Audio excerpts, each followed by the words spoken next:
समाचार के જ્યાં એનાલોગના પ્રતિબંધને લઈને આરોગ્ય વિભાગ એલર્ટ મોડ પર છે।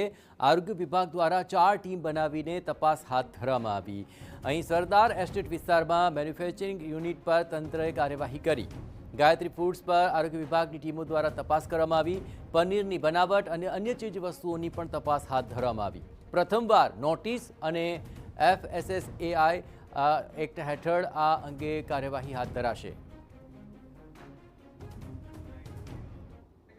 અહીંયા લૂઝ છે ટોપું એમાં એના માટે એમના વેપારીને બોલાવી કાર્યવાહી શું થવી જોઈએ?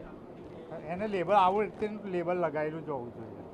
હવે આપણા દ્વારા જ્યારે તપાસ કરવામાં આવી રહી છે cheese analogue paneer analogue butter કેવી રીતે તમે લોકો આઈડેન્ટિફાઈ કરશો કે આ વસ્તુ નકલી છે? એમને બોલાય ઓનરને બોલાયા પછી પૂછ્યું। તો વેપારી સરકારના નિર્ણયને આવકારી તો રહ્યા છે અને પોતાના યુનિટમાં એનાલોગ પનીર ન બનાવવામાં આવતું હોવાનો દાવો કરી રહ્યા છે। અમારો આશય છે કે સમાજને સારામાં સારું ફૂડ કેમ આપવું, એટલે આપણું ટોટલ કામ ચાલે છે સોયાબીનના દૂધમાંથી બનાવેલું પનીર, જેને ટોફુ કહેવામાં આવે છે, અને એ પ્યોરલી વેગન પ્રોડક્ટ છે। જે રીતે લૂઝ પનીર રાખવામાં આવ્યું છે આની પાછળ રીઝન એ છે કે જ્યારે પ્રોડક્શન તૈયાર કરીએ ત્યારે બાથિંગ ટબમાંથી જ્યારે બહાર કાઢીએ ત્યારે બહાર કલાકને ફ્રોઝનમાં રાખવું પડે છે।